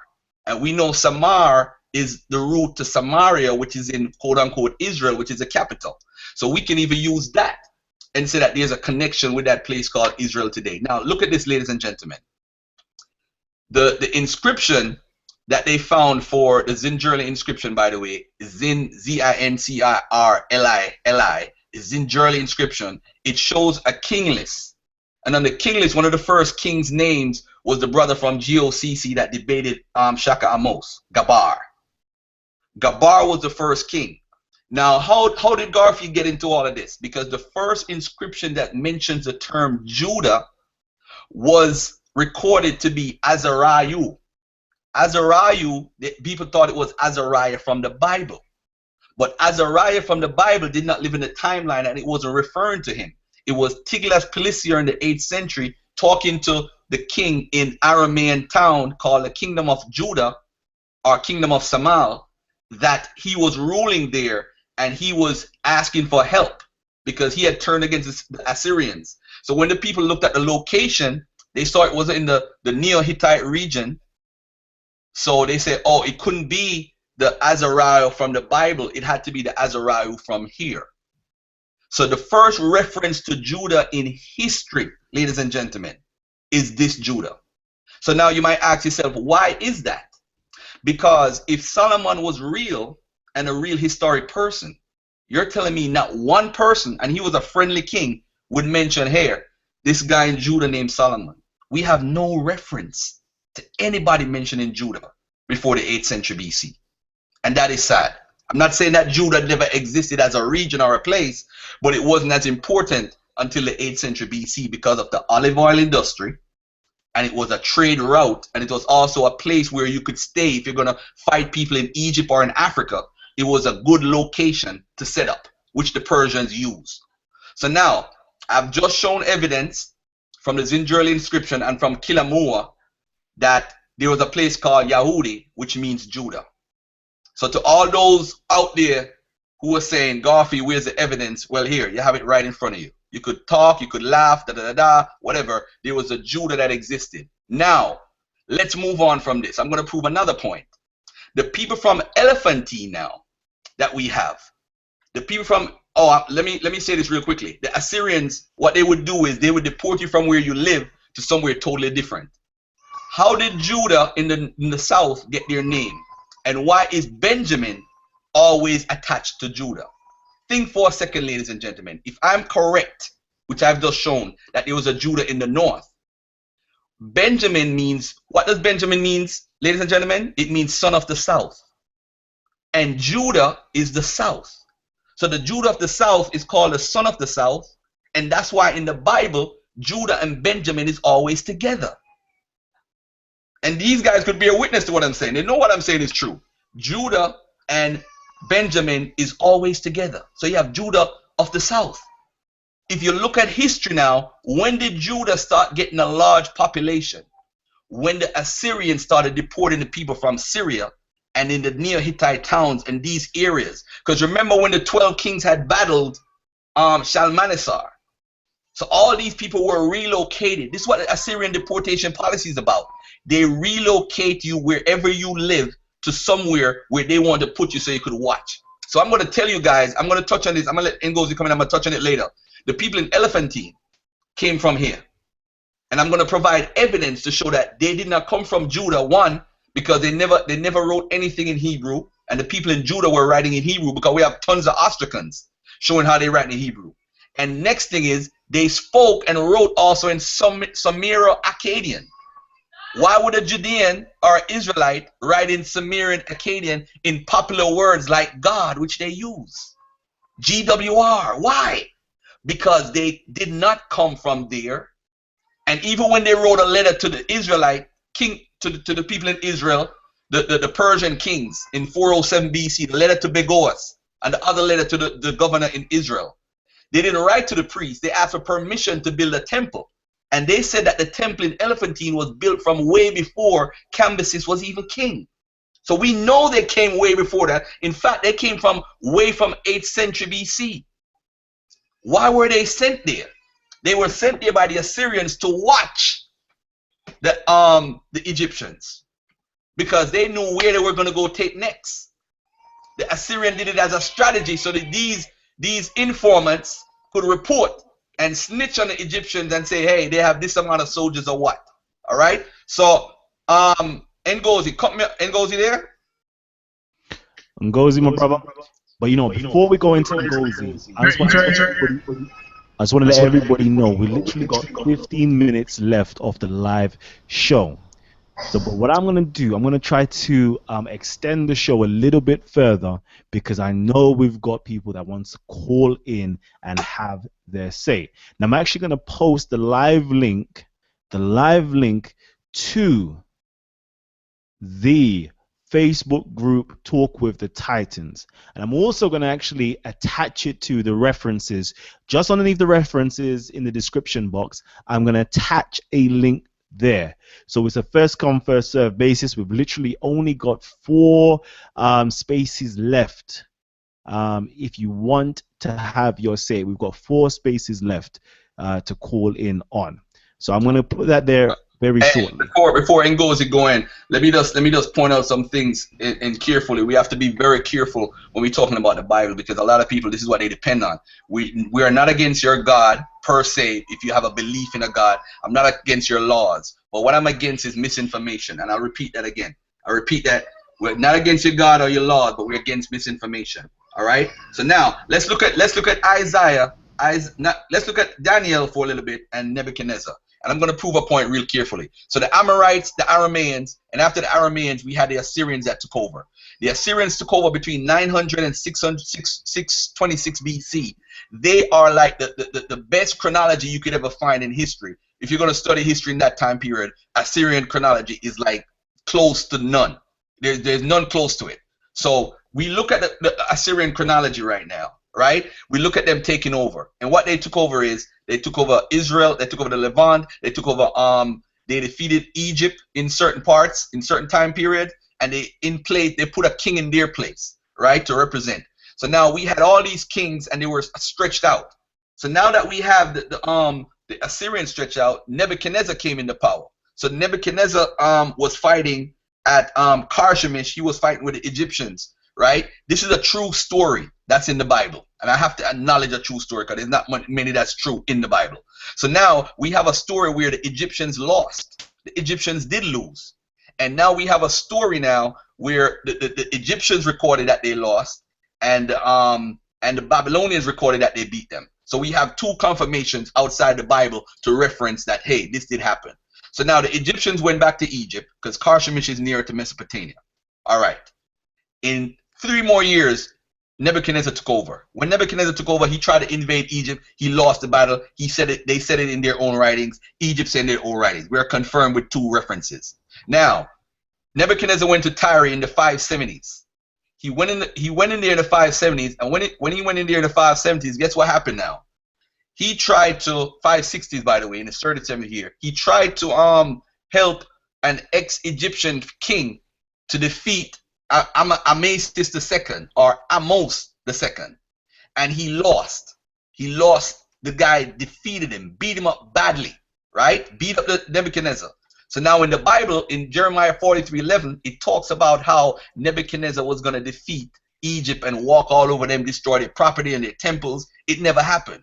So in that sense, I'm showing and proving that in history, we could show where the Bible is in error or the prophecy was wrong. Now in Deuteronomy 18, it tells us that if the prophet is wrong or the words that come out of his mouth, we're supposed to throw that prophet out. Now in Ezekiel, in Isaiah, they all claim that Nebuchadnezzar won. He never won anything. And we have him to decide with us. Let me move on to something real quickly. The Cyrus cylinder. The Cyrus cylinder shows and proves where the Babylonians went to the Judeans, the high up Judeans were hired or worked out a deal with Nebuchadnezzar. Nebuchadnezzar did not come to Israel or Judea 3 times, as recorded in the Bible. He came there one time. He came there one time and he worked out a deal with the higher ups because they were developing banking systems in Persia from the 8th century. That's why the Assyrians stole them in Persia, because they were setting up a banking system, lending credit. A lot of these guys don't know that. That's what the Jews were known for, the higher ups. They were great when it comes to money, lending money. So now Nebuchadnezzar comes to Judah and works out a deal.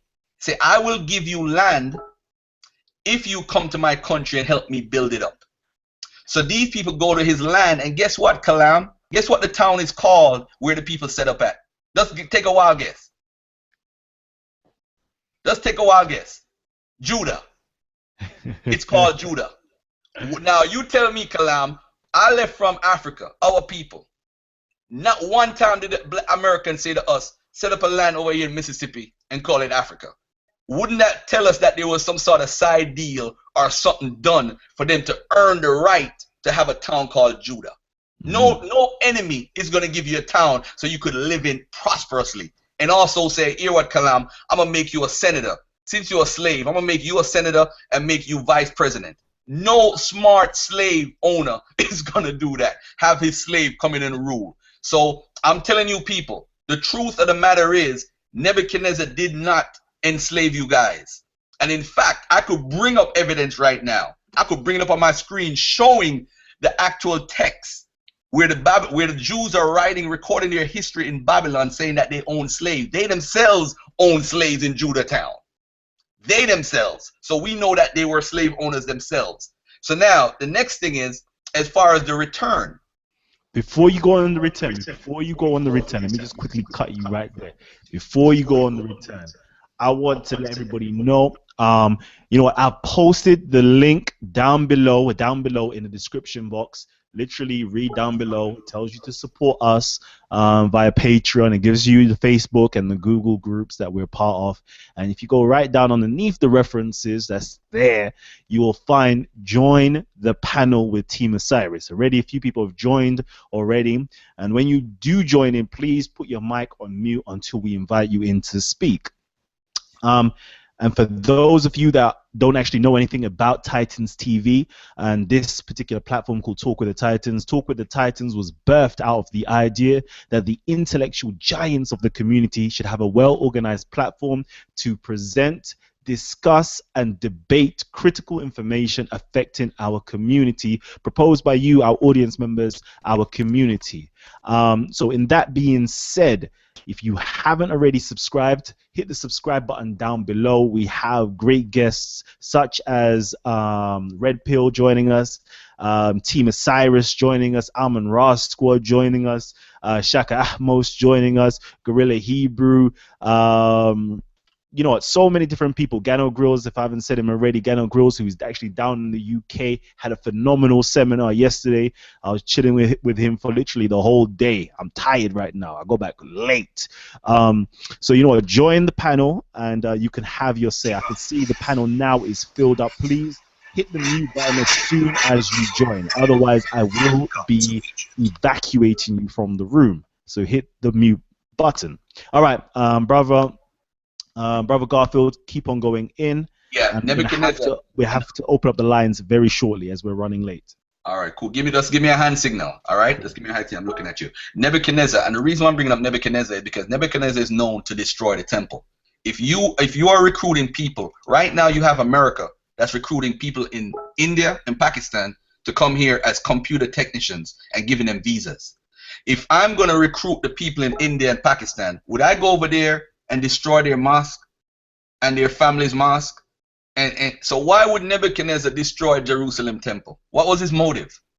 If he wants these people to come and build up his country, these bankers, why would he destroy Jerusalem temple? Look at this, ladies and gentlemen. I'm going to prove to you how crazy this whole conspiracy is. That it's just crazy. 2 Kings 16, right? Verses 10 and 11. Listen to this carefully, Kalam. And King Ahaz went to Damascus. Damascus, by the way, ladies and gentlemen, is Aram Damascus, which is considered part of Syria, to meet Tiglath-Pileser, king of Assyria, and saw an altar that was at Damascus. And King Ahaz sent to Urijah, the priest, the fashion of the altar and the pattern of it, according to all the workmanship thereof. And Urijah, the priest, built an altar according to all that King Ahaz had sent from Damascus. So Urijah the priest made it against King Ahaz, came from Damascus. So now let me ask a simple question to the audience. Why would somebody in the 8th century BC, a king of Judah, if there's a Jerusalem temple there, where they do their sacrifices and everything, why is Ahaz going to Syria to get the pattern of an altar to do sacrifices if one already existed? Ladies and gentlemen, this is not a joke. It's in the Bible. 2 Kings 16 verses 10 and 11. And ladies and gentlemen, there's a temple in Deir al-Syria today that matches is the closest match to the example of Solomon's temple. I'm not even laughing. It's not even a joke. It's the closest to Solomon's temple in history. Deir Allah, D-E-I-R-A-L-L-A, temple is the closest. It has 30 matches to the description given in the Bible for Solomon's temple. And they have yet to recover Solomon's temple yet. Yet to recover it. Now, let me move on from that. The reason why I bring up Nebuchadnezzar and the temple is because Daniel is a problem for a lot of Christians and a lot of Hebrews and people who believe in the Bible. Daniel 5 verses 30 and 31 says, and let me just bring this up real quickly and then we could just go to the finish up right here. Daniel 5 verses 30. All right, here we go. Daniel 5 verses 30 and 31. It says, that very night Belshazzar, king of the Babylonians, was slain, and Darius the Mede took over the kingdom at the age of 62. The reason why I'm reading this, ladies and gentlemen, and I read it every time I have a conversation with a Christian or a Hebrew or a believer in the Bible, is because that whole line is a lie. Those two verses are a lie. Belshazzar was not the king of anything. He was actually the crown prince of Babylon when Nabonidus, his actual father, was ruling the entire Babylonian Empire. And Darius the Mede could not have taken over from Belshazzar because Darius the Mede doesn't exist. Ladies and gentlemen, why would Daniel, who is living in that time period, make such a big mistake? And I ask myself this all the time.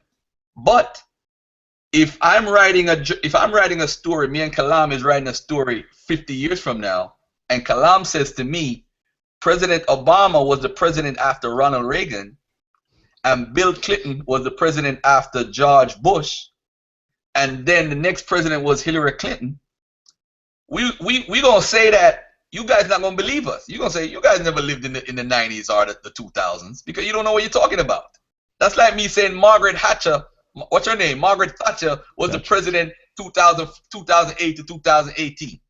We know she was the Iron Lady back in the 90s or the 80s or whatever. So that would prove that we weren't alive at the time. That means we didn't live at the time, Kalam. We lying. We making up stuff. So this is the case with Daniel, and I just brought up that one little example because I got over 15 of Daniel making those errors, and how he didn't even put it in history. And ladies and gentlemen, on top of it, guess what? The Bible tells on itself because the Dead Sea Scrolls proves that Nabonidus was switched to Nebuchadnezzar by the Bible writers. You know what, Garfield? I think we need to do your own show. I've been saying this for a while now. Get this PowerPoint together. Yeah, man, I definitely do. Definitely. And there's so much stuff I'm leaving off, but I want to tie up. Let me just get 30 seconds to tie something that Ngozi said. We have the Amorites. They got absorbed by the Arameans. The Arameans got defeated by the Assyrians. The Assyrians got defeated by the Babylonians. The Babylonians got defeated by the Persian Mede Empire together, which was the Achaemenid Empire. The Achaemenid Empire is the empire that really gave force to the Judeans. And the reason is they changed the way how they practice religion in Judea when the Persians took over. They became more of a monotheistic. They try to let them worship one God, meaning Yahweh. Yahweh was the only God. They allowed you to worship your God, but you had to worship him like how the Persians would worship. Like they had their own one God, Ahura Mazda. You would have to worship one God, which is Yahweh. They gave you permission. That's why Cyrus did. And to be honest with you guys, it was a tactical position. After the Persians, of course, you had the Greeks. And after the Greeks, you have the Romans. And to me, today, the Romans still rule. But I just wanted to tie all of that together so everybody could see how we got to where we are. Yeah. Yes. Could they hear me? Yeah, they can hear you. Brother Garfield. Yeah, my brother. I want to add on to something right quick. I know you can almost finish. I want people to hear this show and understand. When he talked about Elephantine, and when he talked about when it came in, we have to acknowledge that a lot of the philosopher Jews who are Ethiopian were converts due to the tribe of Dan. So just because you find ancient relics of African practice Judaism is not indigenous to Africa. They were converts. When they tested the DNA of Falasha or people Israel, it doesn't even match people in the Middle East. They were converts. The Limba, which is in the Bubi clan of the Limba, have more genetic inheritance in the Near East at 50% than the damn Falasha, than the Limba Jews. Than the Falasha. So what I'm trying to say is that the Africans, who you West African descendants try to say you are, even those people were converts. The system do not belong to Africa. It comes from people out of the Near East. And that's a fact. Thank you. And you know what? I'm going to quickly bring this over to Khonsu before I actually open up the line to the brothers and sisters that have actually joined us right now. So, my brother Khonsu, I know you've got something that you want to say. So please, the floor is yours right about now. Yeah, and when he's done, I wanted to give a scripture about the Passover also. All right? Thanks. Go ahead, Pat. Go ahead, Khonsu. Yeah, I want to briefly support what the brother Ngozi is saying. What we do have to take into accord here is the archaeological findings that support the claims of what Brother Garfield and Brother Ngozi are talking about. And one thing we must understand, throughout the world, there are 93 archaeological sites throughout the world, starting with Afghanistan and ending with Zimbabwe. In 1988, going periodically all the way through 2008, in the capital of Somal, they had a dig, of course an archaeological dig, in which they classified it as ruins in the area of Turkey. Now in the area of Turkey, this province, which is the Gaziantep province, was the Zenori or Zenoi, can't pronounce the last name, but it's found in Turkey. Well, this is where this dig site is. And if you know your locations on the map, it is part of a coastal region where it actually is conjoined in with Iraq, and then you have where your Palestinians had originated. And on the other side of it, on the western side of this province, you would have where possibly Germanic peoples or Indo-Aryan people or Western Asiatic people could have occupied. And this is where the conversion could have taken place. In 2006, they actually did another archaeological dig headed by the Oriental Museum here in Chicago in order to try to find out, well, maybe it could be a disparaging mistake. But what they did find was that there was no clear indication of any biblical references in regards to what was found archaeologically. As a matter of fact, very little has been found, and they have only dug for 4 seasons since then. And another side note, the picture of the Lion of Judah is found in the Museum of Germany in Ponderia, I think that's the name of it, where those lions are depicted, because those are the only major statues that were found in this dig, which would give a connotation that this is what was described biblically. So I just wanted to say that, because a lot of times we have to use other things such as archaeological finds, literature, and possibly art, because we cannot just go on just pure textual data. The data must be empirical. So I just wanted to do that for the listeners so that you can get a full understanding and the support of what the claims are being made here. So go ahead, Kalam. All right. You know what? I'm going to open it up real quickly because we've literally only got about 10 minutes left to the audience members. And I'm going to bring it back to Garfield after that. So there's a lot of people that's in the chat room right now. Give me a sign that you want to speak and then unmute your mic. So if you don't want to have anything to say and you just want to be on the line, you're quiet, you don't want to say anything, cool, no problem. I can get my brother Garfield back in. I can see that there's a brother Didan Biko that's been very instrumental in the comment section within inside of this private panel right now. But if you haven't got anything to say, that's cool. I'm going to bring it back to Garfield. Hey, I'm sorry, hold on 1 second. I'm sorry if nobody's been instrumental. I've got my brother G Consciousness that needs to get in, and I'm going to actually have to evacuate you from the group. Kalam, Ngozi does want to add to it. Go ahead. I just want to say this. The Limba tribe, I want to make this clear. Only 48 to 50% of them have the J1C3 markers, not all of them. The rest of them have indigenous African markers. And the tribe of them that have, or the clan of them that have, is the Buba clan. And when you measure the DNA of the Rimba, which is the one that lives near Zimbabwe, they have G1Bs, which shows that this population of Africans would trade with early Eurasian Arab type people as early as 300 BC, not due to Judaism. There is no Jewish race. The religion comes out of people from the Near East. So get that straight. Whoever said that, I said that the Limba has J marker. Yes, 50% of them, the 48% do. But it's not. And they marry with African women. Just like the Ashkenazis have the J marker, and they marry with European women. So let's get that straight. Go ahead, brother. All right, cool. And I'm going to bring it now. So I know I've got my brother G Consciousness that's actually here with us right now, but I'm going to see, is the rest of the panel who has just joined us, do they have anything to say? Otherwise, I am actually going to eject you to make room for Israel Doctrine. So I'm going to give you a count of 3 seconds. If not, G Consciousness, you can have the floor. Cool. So I'm going to eject you. All right, G Consciousness, you have the floor. Yeah, I think that Kalam, for the most part, we're going to have to do a rebuttal, like you said, because there's a lot of errors here, a lot of assumptions. You know, for one, you know, I heard a claim that Garfield made.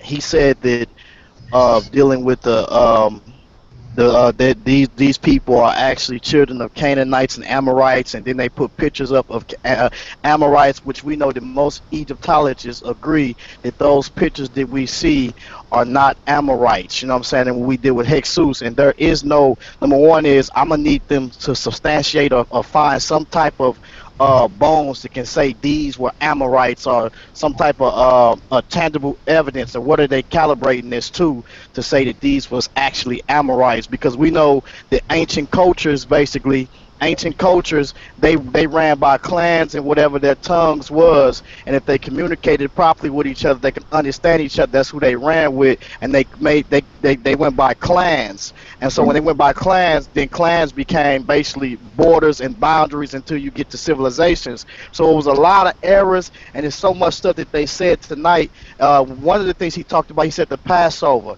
He gave it 14 BC or second millennium. We know that Israel came about in around like 1447 BC during that time, and so we know a Passover was established at that time. So around that area, then we see a 14 second millennium people that call themselves the Amorites. We see them taking on this type of culture, or where we see tradition. You know, I've seen certain this is when these people's coming, not when they come into fruition, but this is when they take on this Passover event. So it's a lot of errors.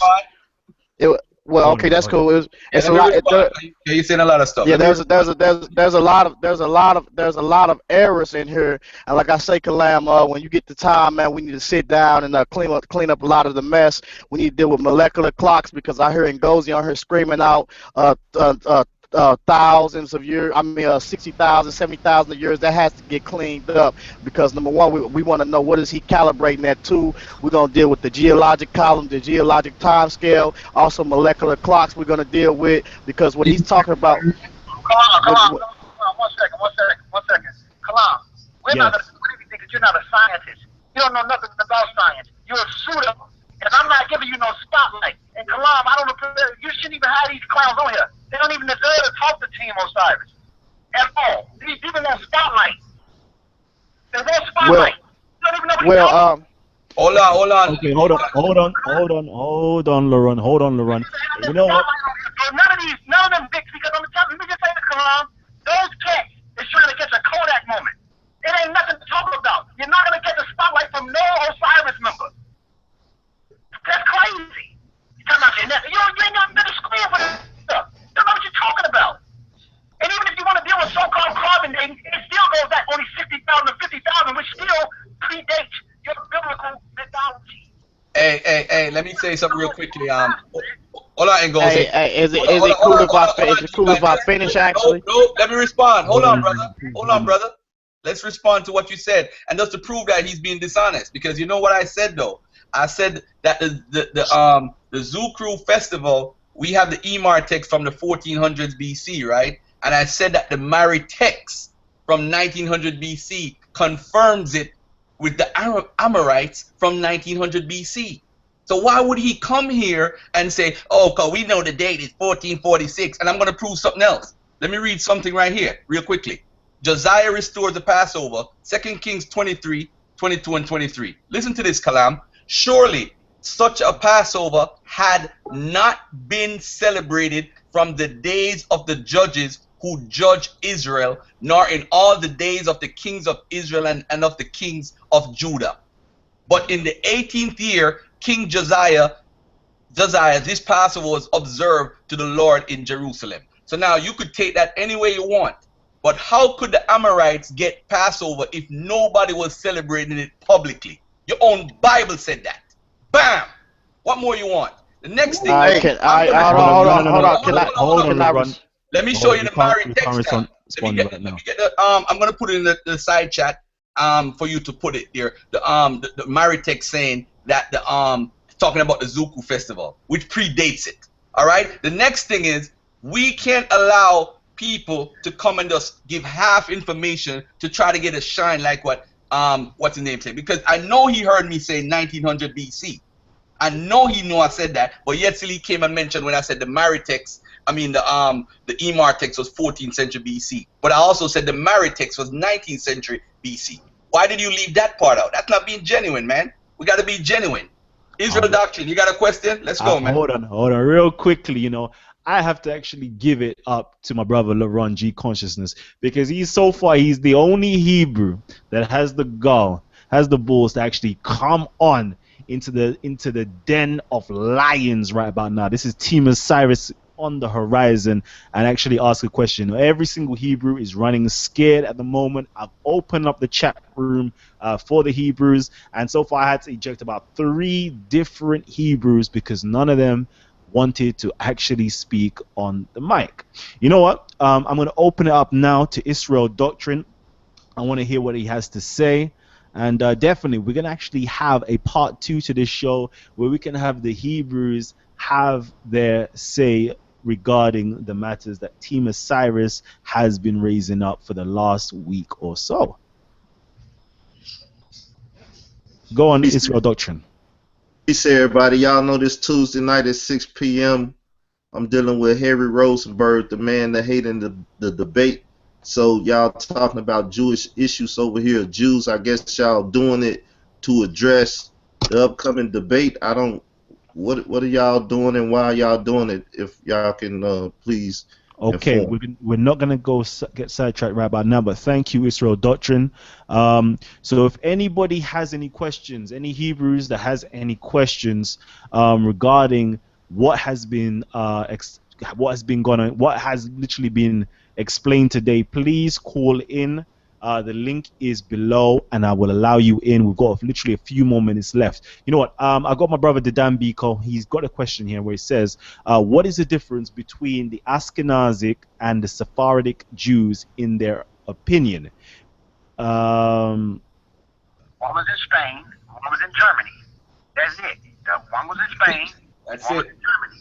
And then the Sephardics have more Middle Eastern DNA than the Ashkenazi. Ashkenazis do have maternal lineages that goes back to the Middle East, but the Sephardics are a little bit more genetically connected to the Near East than them, but they're the same people. Yeah, plus the Sephardic also. The Sephardic also, they were kicked out of Spain around the 15th century, the end of the 15th century, and they went over to Africa. So that's how you have a lot of you have some communities in parts of West Africa because of that. And you know what? I've literally opened up some spaces yet again. The spaces have been open. So if you're now tuned in live, down below in the description box, and if you're a Hebrew, okay, please hit that button, come into the chat and pose your question. Even if you're not a Hebrew and you've got a question for the brothers who's been on the team, been on the panel so far, please pose your questions because I want to wrap up this show. We've literally gone over time by about half an hour. So if you've got any dying questions, please ask it right now. You can even find it on the Team Osiris group page. Type in Team Osiris on Facebook and you can get the link from there. You can also get it from Talk with the Titans as well. Okay, brothers, keep on going. We're going to be closing out very shortly. Hey, Khufu, are we doing a follow-up show, or what are we doing, guys? Yeah, we could definitely do a follow-up show. I know you got to sign up late, so let me know. We could just tell everybody to tune over there, too. And then we have the Amin Ra Squad show coming on at 10:30. We're going to do it after this before the Amin Ra Squad show. Yeah. Yeah, we just go to blogtalk.com/Team Osiris. Radio. Hey, Garfield, one more thing. Did you want to touch on their Messiah? Who was their first Messiah?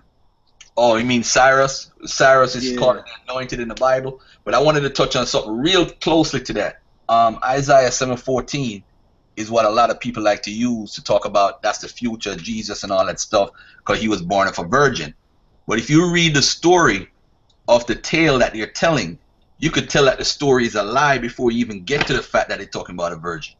They're saying that the Syrians and Israel were teaming up to defeat Judah in the 8th century. Now, if you heard what I said earlier, you know that the Assyrians already wiped out the Arameans. So how could the Assyrians and the Arameans or the Syrians and Israel team up together in 730 BC and try to defeat Judah? It's not possible because the Assyrians were ruling at the time. At 722, they defeated Israel and shipped out the 10 tribes according to your Bible. So how did the Syrians around that time period be teaming up with Israel to go defeat Judah? It don't make no sense. So even before we get to the whole virgin part, they lying. And then when you go to Isaiah 8, you know Isaiah 8 mentions Emmanuel in present tense. So how could that be the Jesus 800 years later? And we're talking about a war between Syria and Ephraim, which was considered Israel. We need to stop playing games, man. Stop the games. Again, I have to, as I said before, I have to take my hat off to G Consciousness, Laron Campbell, because so far he's the only Hebrew that isn't running scared. He's the only Hebrew who's come on to actually challenge Team Osiris. What is going on, Hebrews?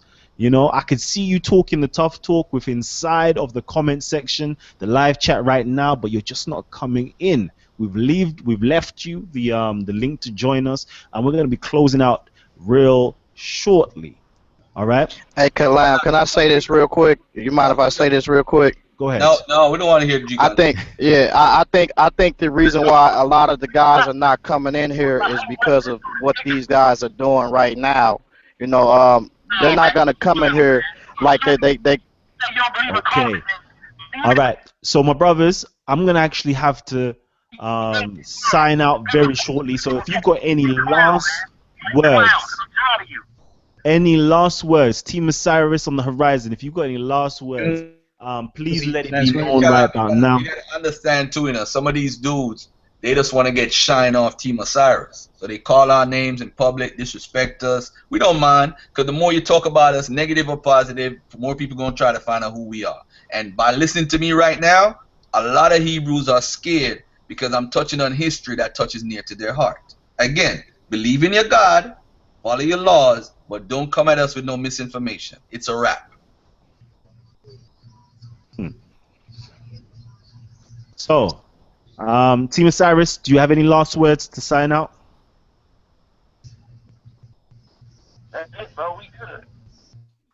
Yeah, Team Osiris is on the horizon. I thank everybody for listening, and thank everybody for calling in. We're gonna be on a radio show. We're gonna do a radio show right now. So Team Osiris on Blog Talk. Y'all could tune into that. So Khufu, set that up. Let's get it in. Yeah, the show should start roughly around 9 o'clock. Yeah.